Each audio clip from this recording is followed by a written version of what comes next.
अक्सर लोग मुझे कहते हैं अंजलि जी, आपको जब भी देखते हैं कीर्तन में आप लगभग सभी जगह इतना भारी लहंगा पहन के आते हैं, वजह क्या है? अरे उनको बताती हूं मैं, आप भी बताया करो।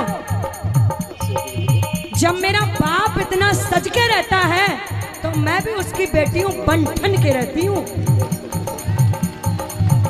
इसीलिए आप भी जब घर से बाहर निकला करो तो अच्छे से अच्छे वस्त्र धारण करके माथे पे लंबा सा तिलक लगा के निकला करो, ताकि आपको दूर से कोई भी पहचान ले कि पक्का ये श्याम प्रेमी है, पक्का श्याम परिवार से है।